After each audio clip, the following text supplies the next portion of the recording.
Seigneur Jésus-Christ, je sais que tu t'approches quand je me mets à t'adorer. Seigneur Jésus-Christ, tu es mon repos. Tu es ma haute retraite. Tu es mon abri. Tu es ma forteresse. Tu es au contrôle. Même quand le ciel est silencieux, tu es au contrôle.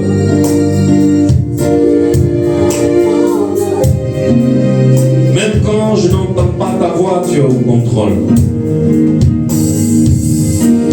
Même quand je ne sens pas ta main, tu es quand même au contrôle. Seigneur Jésus-Christ, tu es mon repos. Tu es celui qui contrôle tout dans nos vies. C'est toi qui rends tout possible. Et ce matin, cette église, la maison de la destinée, le temploir de Benjamin, t'adore. Et nous savons que lorsque nous t'adorons, tu t'approches et tu descends parmi nous. Envoie ton esprit. Envoie le Seigneur cet esprit parmi nous ce matin.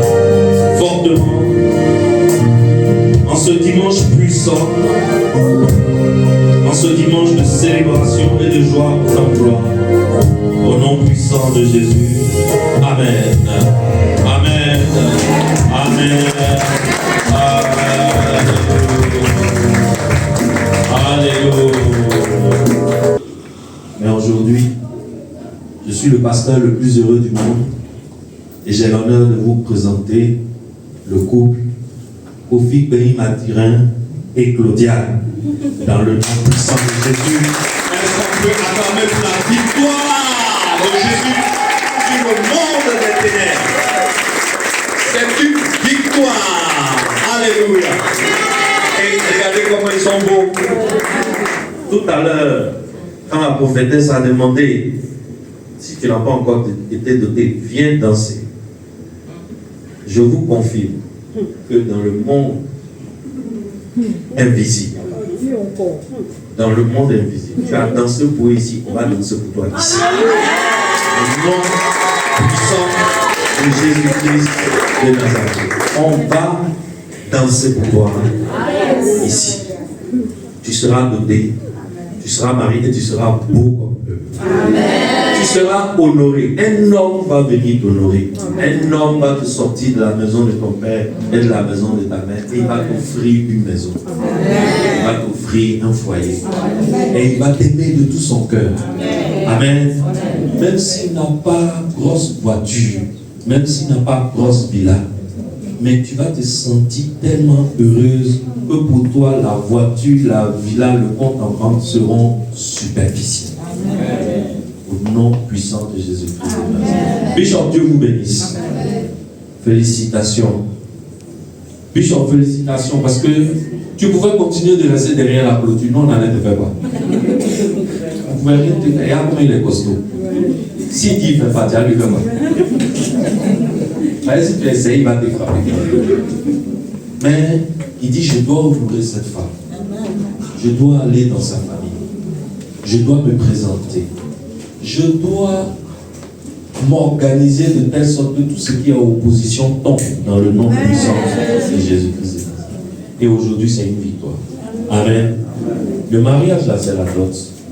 La dot, chez nous, c'est deux familles qui s'asseyent ensemble et qui disent, d'accord, nous sommes d'accord pour que notre fils et votre fille vivent ensemble. Nous sommes d'accord pour que notre fille aille vivre chez votre fils. À partir de maintenant, nous sommes en alliance. À partir de maintenant, nous sommes parents, quelles que soient nos ethnies. Amen. C'est de ça qu'il s'agit. Alors, Dieu vous bénisse abondamment. Je libère sur vous toutes les bénédictions. Les bénédictions dans les lieux célestes en Jésus-Christ. Et toutes les bénédictions de la terre à partir de ce moment viennent vers vous. Désormais, tous les enfants qui sortiront de vos seins vivront dans le nom puissant de Jésus-Christ de Nazareth. Ne vous arrêtez pas. Faites-nous beaucoup d'enfants. Faites les enfants là beaucoup. Elle est encore jeune. Elle est jeune. Son usine là, c'est encore frais. Il faut fabriquer des bébés pour nous donner. Nous, on aime ça. Acclamez pour eux. Amen. Dieu vous bénisse si vous pouvez vous asseoir. Demain, ça sera ton tour. Amen. Nous sommes en Romains chapitre 5 ce matin. Romains chapitre 5. Nous allons lire verset 1 au verset 5. Bien. On va d'abord lire la version Louis II.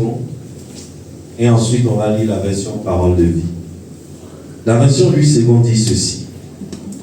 Étant donc justifiés par la foi, nous avons la paix avec Dieu par notre Seigneur Jésus-Christ, à qui nous devons d'avoir eu par la foi accès à cette grâce, dans laquelle nous demeurons fermes, et nous nous glorifions dans l'espérance de la gloire de Dieu.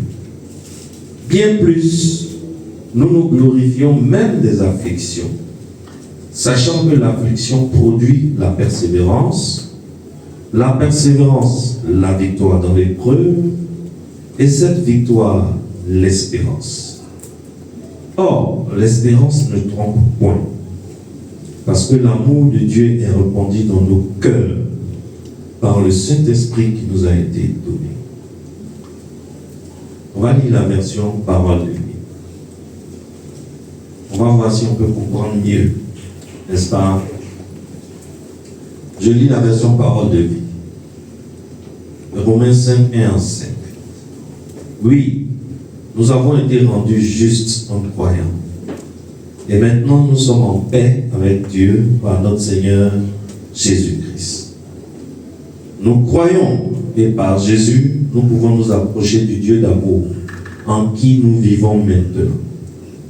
Et nous sommes fiers parce que nous espérons recevoir la gloire de Dieu. Bien plus, nous sommes fiers parce que nous souffrons. Il faut souligner cette partie-ci, c'est ta Bible. Bien plus, nous sommes fiers parce que nous souffrons.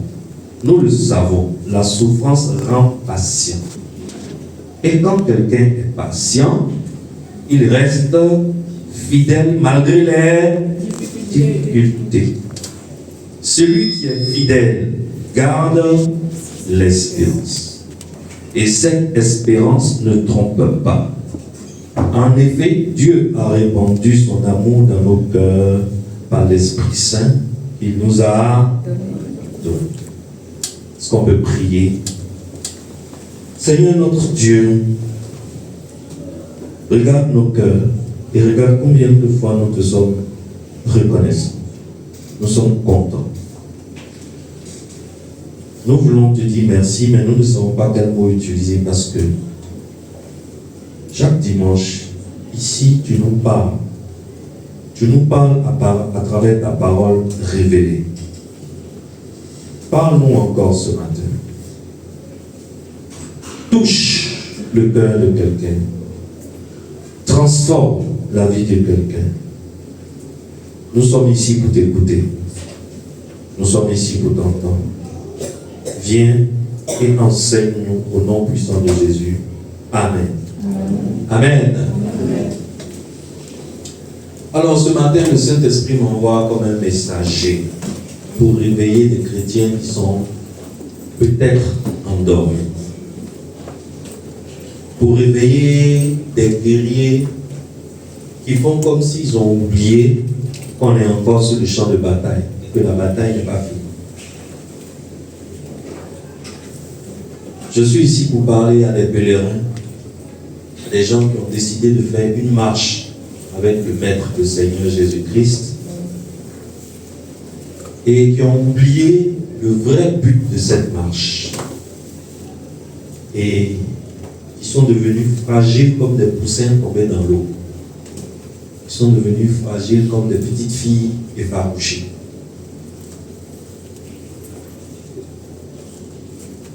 Ils sont devenus comme des véritables bébés gâtés spirituels, mais ils ne le savent pas. Alors je suis ici pour te faire comprendre, à travers le thème d'aujourd'hui, quelque chose de fondamental pour notre époque. Mais pour te faire comprendre cette chose, je vais te ramener à l'enseignement que nous avons reçu ici à Pâques. N'est-ce pas? Le jour de Pâques, l'enseignement que nous avons reçu ici, c'est que le peuple de Dieu était en esclavage dans un pays étranger qu'on appelle l'Égypte. Et le peuple de Dieu avait 430 ans d'esclavage en Égypte. Et le peuple de Dieu souffrait en esclavage. Et alors, lorsque la souffrance a atteint son paroxysme, ils ont envoyé un message à Pharaon. Il dit: Pharaon, c'est trop. Trop, c'est trop. C'est insupportable. Si tu veux que nous soyons en bonne santé et que nous soyons solides et vigoureux pour faire les travaux que tu nous demandes de faire, diminue un peu la charge. Diminue la charge de travail. Diminue les coûts que nous recevons. Parle aux surveillants d'être un peu plus, de frapper moins, de battre moins, de maltraiter moins le peuple de Dieu. C'était mal honnête Pharaon. Dès que Pharaon a eu cette information, Pharaon dit: ah, C'est à moi. C'est à moi. Augmenter la charge de travail. Multiplier le nombre de coups sur les esclaves hébreux. Alors, ce qui s'est passé, c'est quoi? C'est que la charge, les coûts et les difficultés sont devenus de plus en plus insupportables pour le peuple de Dieu. Regarde ce que dit Exode chapitre 3, le verset 7 à 8.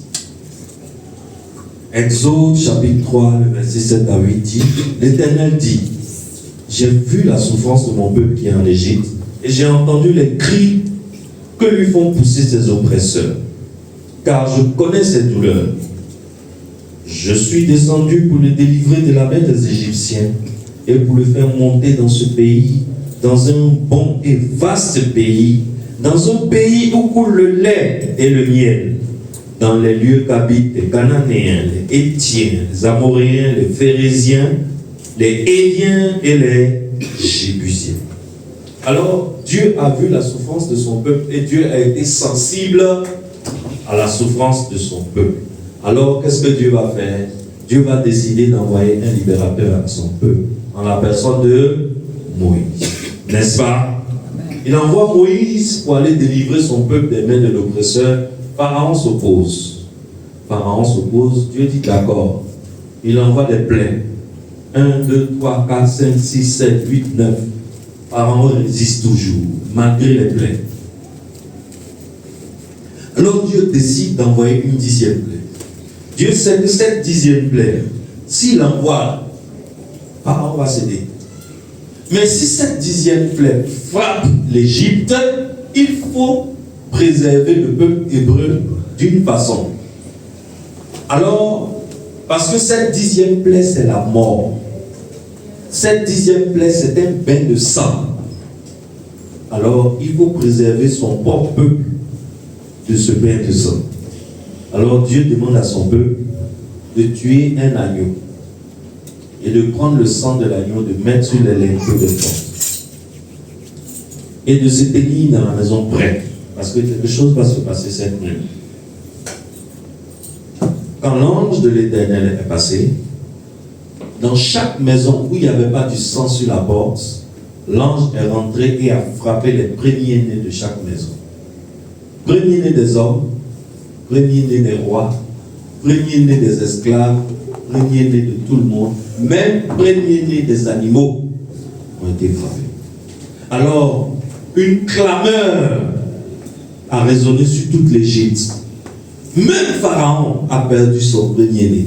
Les cris de la femme de Pharaon, les cris des notables de Pharaon, les cris des magistrats, les cris des avocats, les cris des intellectuels, des universitaires, les cris du petit peuple, les cris des boys, les cris des bonnes égyptiennes, les cris des maçons, les cris des menuisiers, les cris de tout le monde, parce que tout le monde a perdu son premier. Alors Pharaon dit, je vous laisse partir. Et le peuple de Dieu est sorti de l'Égypte cette nuit-là. La parole de Dieu que nous venons de lire dit quoi? Dieu dit dans la parole, je vais vous libérer et vous allez partir dans un pays bon et vaste où coule le lait et le miel. Les gens, ils étaient où?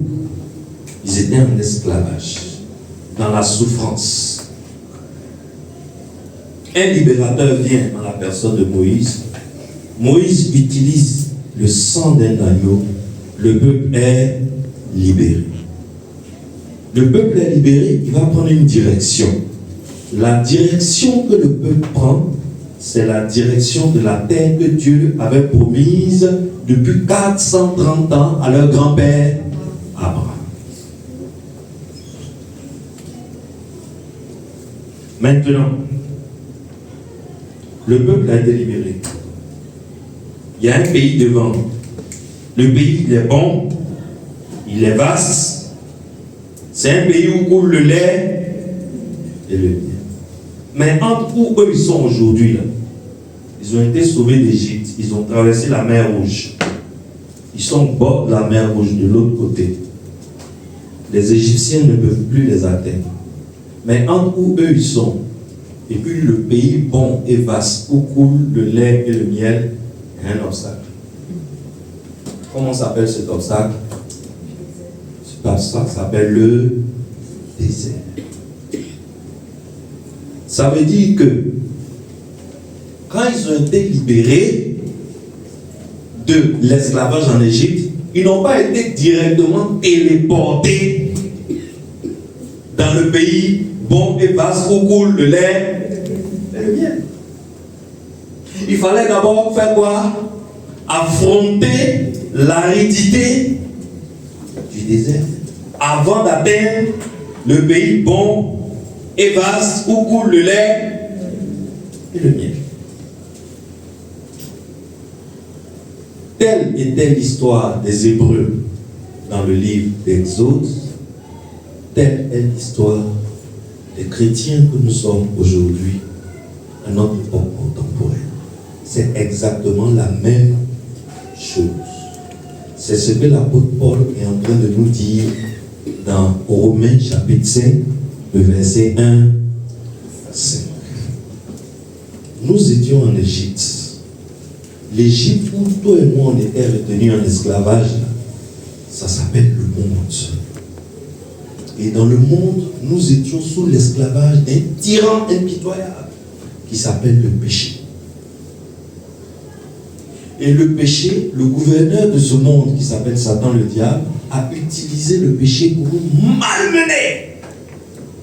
Parce que nous sommes comme des enfants qui se trouvent dans la cour de l'ennemi de leur papa. Imagine-toi, la cour où toi tu habites, le propriétaire de la cour, c'est l'ennemi de ton papa. Est-ce que tu vois ton sort? Est-ce que ton sort est agréable? Ton sort ne peut pas être agréable. Et c'est dans cet esclavage que nous étions.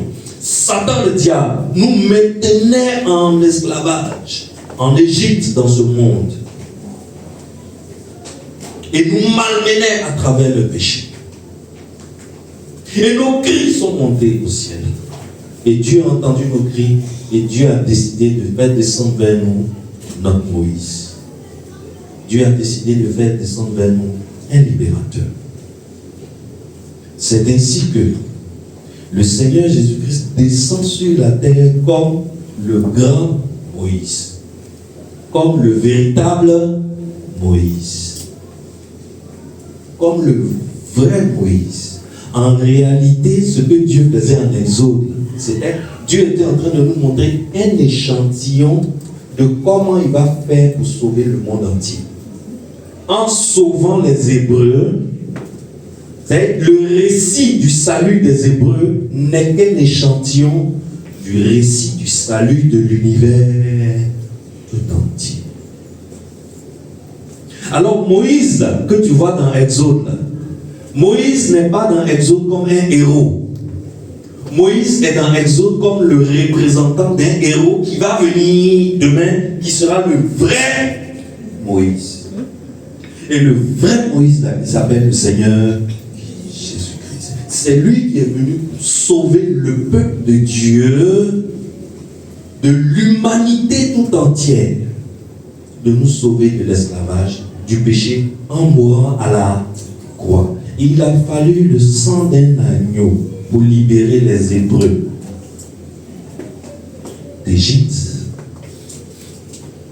Il a fallu le sang de l'agneau de Dieu pour libérer le monde entier de la servitude du péché. Maintenant que le monde entier est libéré de la servitude du péché, il reste encore quelque chose à faire. Parce que quand ils ont été libérés de la servitude du péché, de la servitude de Pharaon, ils n'ont pas été directement téléportés dans le pays où coule le lait et le miel. Il fallait traverser un désert. Aujourd'hui, le peuple de Dieu, nous sommes nous aussi dans la même situation. Nous avons été sauvés de l'esclavage du péché par le grand Moïse, par le véritable Moïse, qui est l'agneau de Dieu, son sang sur les linteaux de nos portes, ont fait que Pharaon n'a plus de pouvoir sur nous. Nous sommes libérés de la servitude du péché. Aujourd'hui, je vis, je pêche, mais dans les livres de Dieu, je suis inscrit comme juste et saint. Je ne suis pas juste et saint parce que je fais de bonnes choses. Je suis juste et saint parce que moi, j'ai choisi de me glisser à l'intérieur de la protection du sang du Seigneur Jésus-Christ. C'est pour ça que je suis juste et saint. Mais maintenant que je suis juste et saint, je me dirige vers ma terre promise qui s'appelle la Nouvelle Jérusalem. Les Hébreux de notre terre promise s'appelaient Canaan. Toi et moi, notre terre promise s'appelle la Nouvelle Jérusalem. Entre maintenant où nous sommes sauvés et demain où nous serons à la Nouvelle Jérusalem, il y a une étape. C'est l'étape de quoi? La traversée du désert. La traversée du désert. Je veux que un fils de Dieu me suive. Il est important, à notre époque, dans cette époque que nous vivons, de rappeler aux chrétiens, ou bien de dire aux chrétiens, si tu ne le savais pas, il est important qu'on rappelle aux chrétiens où nous sommes. Parce qu'aujourd'hui, il circule sur le marché évangélique, sur le marché des chrétiens. Il circule un type d'évangile que moi, Kodjo, j'appelle l'évangile du confort. L'évangile du confort. Et cet évangile du confort est en train de faire mal aux enfants de Dieu. Parce que cet évangile du confort, là, son message n'a rien à voir avec le saint évangile que le Seigneur Jésus-Christ est venu nous donner. Cet évangile du confort, là, ça promet, c'est un évangile qui fait aux chrétiens des promesses faciles sans aucun effort. Où on fait croire aux chrétiens que dès qu'il a reçu le Seigneur Jésus-Christ, tout dans sa vie va devenir rose. Et que les bénédictions vont se succéder. Et que lui, il ne va aller que de gloire en gloire matériellement, physiquement.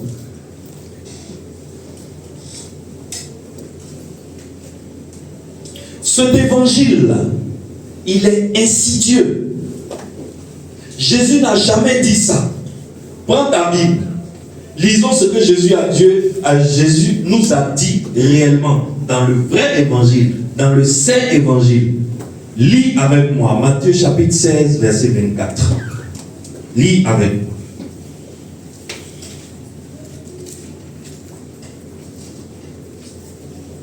Matthieu 16, 24. C'est au tableau? Ok, comme ce n'est pas un tableau et que je dois laisser le micro dans 15 minutes, je lis moi-même directement. Jésus dit clairement, si quelqu'un veut venir après moi, qu'il fasse quoi? Qu'il renonce à lui-même, qu'il se charge de quoi? De sa croix et qu'il...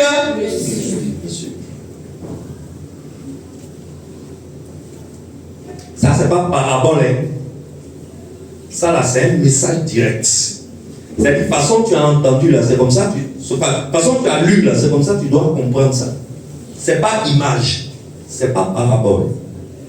Si tu veux me suivre, si tu veux venir après moi, tu dois apprendre à renoncer à toi-même et tu dois porter ta croix. Excellence. Le chemin de la croix est un passage obligatoire pour chaque personne qui a décidé de suivre Jésus.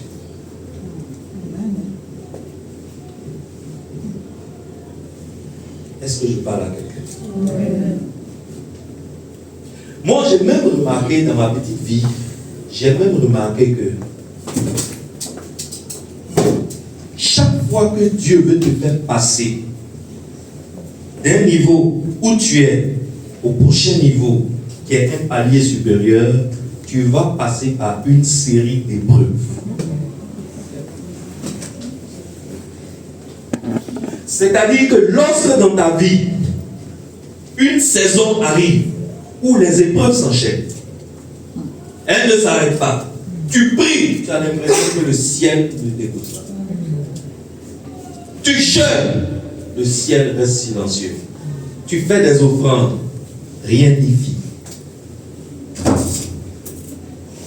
Malheur après malheur. Tu as comme l'impression que c'est toi seul qui as péché sur la terre. En réalité, lorsqu'une saison comme ça arrive dans ta vie, tu dois bénir le Seigneur. Amen. Parce que c'est le signe évident que pour Dieu, tu es arrivé à un niveau où tu dois changer de palier. Tu dois changer de palier. Tu dois aller à l'étape suivante. Aujourd'hui, la culture que nous avons, surtout cette affaire de réseaux sociaux, cette culture encourage une grande hypocrisie. L'hypocrisie, c'est que tout le monde se force de présenter une façade de bonheur. Tout le monde. Mais très souvent, ce bonheur que tu vois sur les réseaux sociaux, sur les visages des gens, sur les images des gens, qui sont dans des limousines, qui sont dans des jets privés, qui sont dans des voitures de luxe, qui portent des vêtements de qualité, c'est un bonheur forcé. C'est un faux bonheur. Aujourd'hui, on est dans une culture où on a honte de révéler ses luttes intérieures. Tout le monde est devenu aujourd'hui une star. Sur sa page Facebook, sur sa page Instagram, sur son statut WhatsApp. Et il doit montrer au monde entier qu'il a réussi. Que ce soit vrai ou que ce ne soit pas vrai, tout le monde s'en fout. Ce qui compte, c'est l'image de toi que tu présentes au monde. C'est ça qui compte. Et malheureusement, on a transposé ça à l'église. Aujourd'hui, dans le milieu chrétien, montrer que tu es vulnérable, c'est perçu comme un manque de foi. Ça veut dire quoi? Ça veut dire que quelqu'un qui avoue que, ah, moi voici, j'ai une telle faiblesse. C'est devenu rare aujourd'hui dans le milieu chrétien. Aujourd'hui, tout le monde dans le milieu chrétien est un champion. Toi, tu ne peux pas adorer plus que moi. On entend ça ou bien on n'entend pas? Toi, ton intimité n'est pas plus profonde que pour moi. Est-ce que tu connais mon intimité? Personne ne vient vous dire, ah, pasteur, j'ai un souci. Je ne sais pas résister à une paire de fesses bien moulées. Quand ça passe là, basta. Malgré que ma femme est plus jolie. Mais ça là que je n'ai pas encore eu là, j'ai besoin de ça. C'est devenu totem dans la bouche des chrétiens aujourd'hui. De dire que, ah, je lutte contre quelque chose. Je lutte. Papa, le pasteur, je lutte. En quoi peux-tu m'aider à gagner ce combat? J'ai des conflits intérieurs. Je suis en face d'une situation qui me dépasse. Non, ça là, fidèle ne vient plus voir pasteur le mardi pour dire, pasteur, j'ai besoin d'aide. Non. Mais le dimanche, le fidèle va tomber sur onction devant le pasteur pour montrer au pasteur qu'il est très loin. Donc, dès que la voix de la destinée a commencé, à celui qui est sur le trône, à l'agneau, à ses chaises, le pasteur doit savoir qu'il est loin. Et que lui aussi, ce que tu fais là, moi aussi, bientôt, je vais faire. Excellence.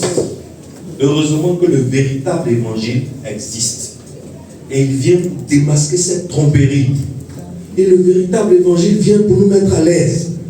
La parole de Dieu nous enseigne que la véritable joie, la joie chrétienne, ce n'est pas une euphorie passagère de quelques minutes. La joie chrétienne, c'est une conviction profonde qu'on a en soi, que même si tout s'effondre autour de moi, Dieu est important. Amen. C'est ça la véritable joie chrétienne. La paix véritable, ce n'est pas l'absence de conflit. Ce n'est pas parce que tu es en Jésus-Christ qu'il n'y aura pas de conflit dans ta vie, que tu n'auras pas de conflit au travail, que tu n'auras pas de conflit dans ta famille. Ce n'est pas parce que tu es en Jésus-Christ que si tu as un conflit, tu ne vas pas perdre le conflit. Et que toi, tu dois toujours gagner le conflit. Si tu n'as pas raison, tu viens gagner comment?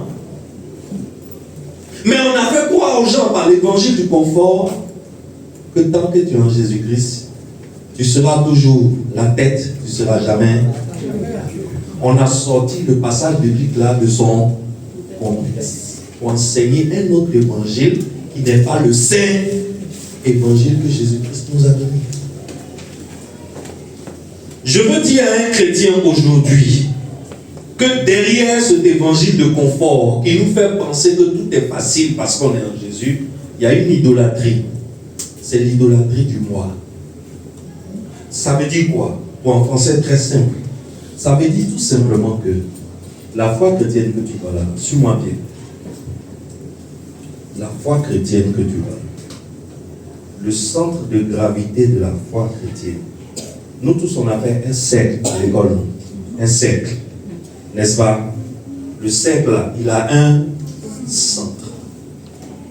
Du centre au bord du cercle, on appelle ça un rayon, n'est-ce pas?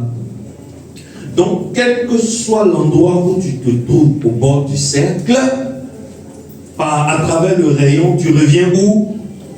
Au centre. La vie chrétienne, la foi chrétienne est comme un cercle.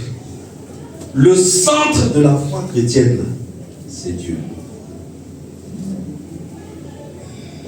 L'évangile du confort appelle le contraire. Ça veut dire que l'évangile du confort a fait de l'homme, le succès de l'homme est devenu le centre de la foi chrétienne. Donc, subtilement, ce que Satan fait, c'est que subtilement, Satan a poussé des hommes de Dieu, un peu, sans se rendre compte, un peu, le vrai message est en train de changer, mais on ne se rend pas compte, le vrai message est en train de changer un peu, jusqu'à un matin, on se retrouve avec un évangile qui dit que Dieu existe au service des hommes. Alors, un homme ne peut pas comprendre que lui, il est chrétien. Lui, il a reçu Jésus-Christ. Lui, il invoque Jésus-Christ. Lui, il adore tous les matins. Lui, il fait ses dîmes à temps. Il ne doit pas 5 fois à Dieu. Il fait ses offrandes régulièrement. Il fait même des offrandes inhabituelles. Et il ne comprend pas pourquoi Dieu n'exauce pas ses prières. Il ne comprend pas. Alors il est découragé. Alors sa foi prend un coup. Je suis ici pour dire à un chrétien, tu sais, ce que je vais te dire là, ça va te choquer, mais j'ai besoin de te dire ça. La vraie, ce qu'on appelle la joie véritable, dans cette affaire de Jésus, la joie véritable et la paix durable, une vraie paix, ça ne se trouve pas dans l'absence de conflit. Ça ne se trouve pas dans l'abondance des biens matériels. On trouve ça au milieu des épreuves. Je te dis la vérité. On trouve ça où? Lorsque au milieu des épreuves, tu reconnais la souveraineté incontestable de Dieu, et que tu sais que le silence de Dieu ne veut pas dire absence de Dieu, et qu'au milieu des épreuves, tu te tiens et tu lances un regard vers le haut. Et quel que soit ce que tu subis, quand tu ouvres la bouche, tu dis mon Rédempteur vit. Je sais que Dieu entend mes prières. Et quand ça sera son temps, quand ça sera son heure, quand dans son agenda suprême qui est au-dessus de moi, mon agenda, il sera le temps de me délivrer de cette épreuve. Il me délivrera d'une façon telle qu'aucun humain ne peut me délivrer de cette façon. Alors tu es dans l'épreuve, mais tu ne pries même pas pour que l'épreuve s'arrête. Parce que ce que je veux te dire ce matin, c'est que notre Dieu utilise la souffrance comme moyen pour forger notre caractère. L'évangile du confort te dit que la souffrance est la preuve d'un échec spirituel. L'évangile du confort te dit si tu souffres, c'est parce que tu n'as pas la foi. Alors que celui-même qu'on appelle l'évangile, celui que, quand on dit l'évangile, celui qui a son nom là-bas, quand il est venu sur la terre, il n'a pas échappé aux épreuves. Il n'a pas échappé aux épreuves alors qu'il est Dieu. Quand il était Dieu, quand il était humain sur la terre, la seule chose qu'il recherchait, quel que soit ce qui lui arrivait, c'était Seigneur, que ta volonté. Il est resté dans que ta volonté soit faite. Que ta volonté soit faite. Que ta volonté soit faite jusqu'à il est mort, cloué à la croix. Lorsque la volonté de Dieu pour nous mène vers la vallée de l'ombre de la mort, comment nous réagir?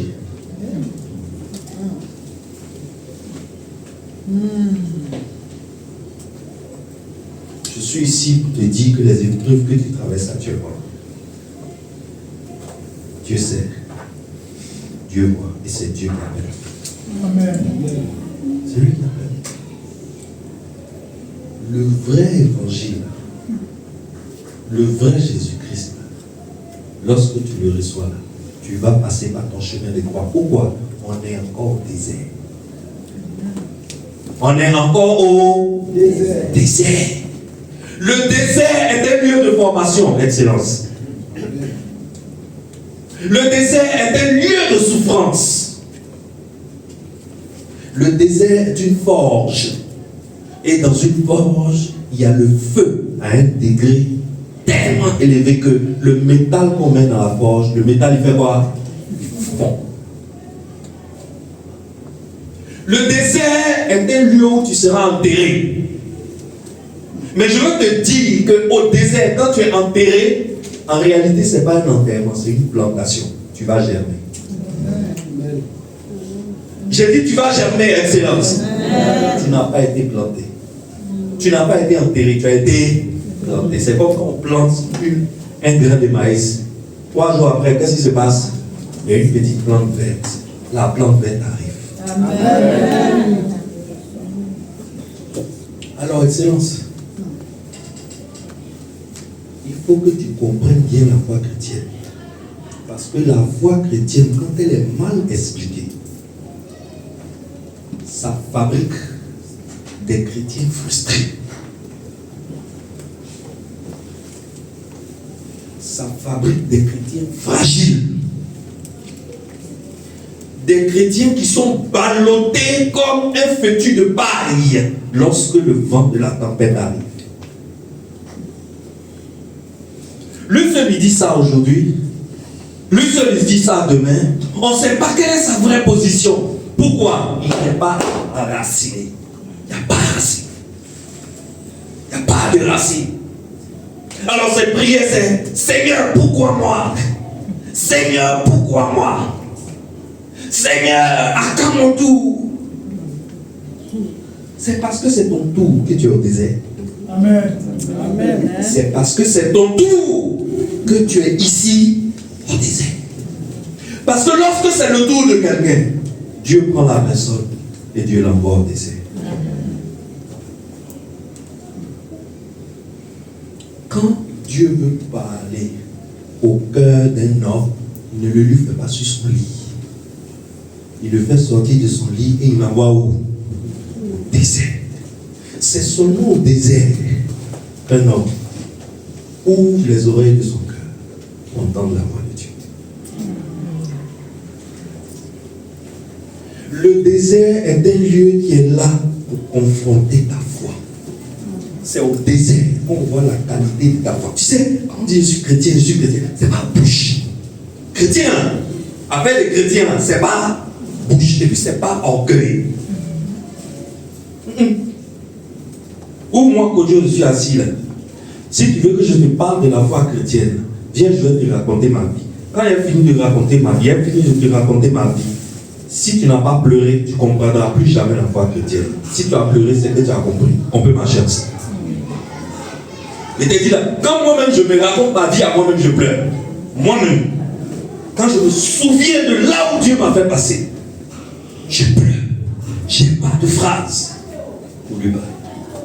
Alors qui t'a dit que l'évangile,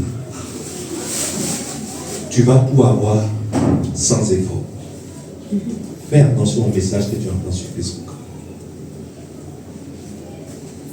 Fais attention aux prédications que tu entends sur les réseaux sociaux.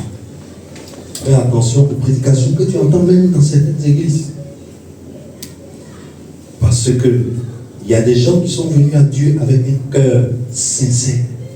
Malheureusement, ils ont été mal informés. Et comme ils n'ont pas eu la bonne information, leur vie est devenue amère. Toute leur vie chrétienne est amère. Il insulte tout le monde. Il est tout le temps fâché.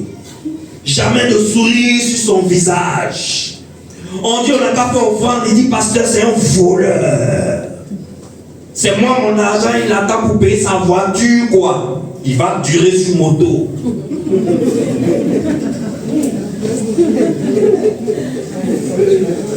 Le gars il est frustré, le gars tout l'énerve. Et puis tu sais ce qui est plus dangereux?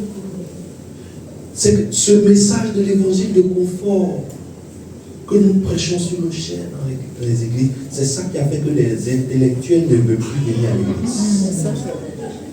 Parce qu'un intellectuel, c'est quelqu'un à qui on a appris à analyser. Lorsqu'il finit d'entendre les messages que le pasteur donne, dimanche après dimanche sur la chaîne, et qu'il compare ça à la vraie vie, il voit qu'il y a une incohérence. Ça va pas. Alors, il considère que tout ce que le pasteur vient dire dimanche là, c'est un message soporifique pour endormir les foules, pour mieux les arnaquer. Pour prendre leur argent, pour prendre leur femme, pour devenir populaire, pour devenir célèbre, pour que lui seul il n'a qu'à rouler en Mercedes, Maybach, et tous les autres n'ont qu'à se débrouiller. Parce que quand il analyse le message qu'on prêche, et quand il voit la vie de tous les jours, ça ne va pas ensemble. Effectivement, ça ne va pas ensemble. Parce que le vrai évangile que Jésus-Christ a prêché, c'est ça qui correspond à la vraie vie. Mais l'évangile du confort, c'est faux. Notre Seigneur Jésus-Christ n'est pas mort pour ton confort. Dieu nous a créés pour sa gloire.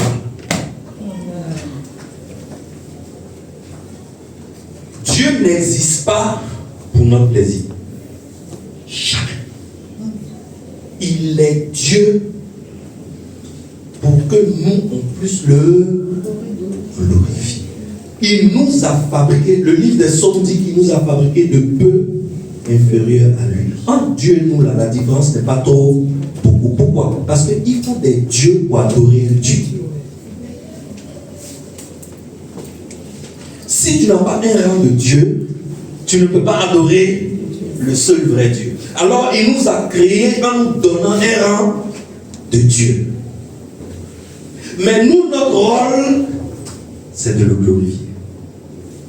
On a été fabriqué pour la gloire de Dieu. Ce qui fait que le vrai bonheur chrétien, tu sais où on le trouve? Lorsqu'on commence à chercher à glorifier Dieu chaque jour. C'est là qu'on trouve la paix. C'est là que, enfin, l'inquiétude quitte notre cœur. C'est là que, enfin, les risques d'AVC s'éloignent de nous. Aujourd'hui, AVC est devenu amusement. Parce que tout le monde est inquiet. Le riche est inquiet. Le pauvre est inquiet. Le mari est inquiet. La femme est inquiet. Le professeur est inquiet. L'étudiant est inquiet. On se pose la question, qui est heureux? Amen. Alors je suis ici pour dire à quelqu'un, il faut revoir l'évangile dans lequel tu crois. Il faut revoir l'évangile dans lequel tu crois. Le vrai évangile, le saint évangile, c'est un chemin de croix. Amen. On est au désert. Et chaque épreuve vient t'apprendre quelque chose. Chaque épreuve vient pour enlever quelque chose dans ton comportement. Chaque épreuve vient pour déraciner quelque chose dans ton comportement. Chaque épreuve vient pour ajouter quelque chose à ton comportement. Ce qui intéresse Dieu, c'est ton caractère. Ce n'est pas le titre que tu portes. Bishop, archibishop, évêque international des hautes nations. Ça là, ça s'arrête dans les 4 murs de ton église. Au ciel là-bas, là, Dieu cherche quoi?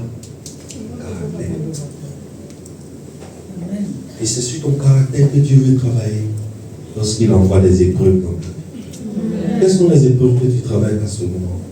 Je suis là pour te dire, c'est à l'intérieur de ces épreuves que tu vas trouver la joie véritable, que tu vas trouver la paix véritable. Si jamais au centre de ces épreuves, tu reconnais la souveraineté incontestable et indéniable de notre Seigneur Jésus-Christ. Amen et bon dimanche à tous.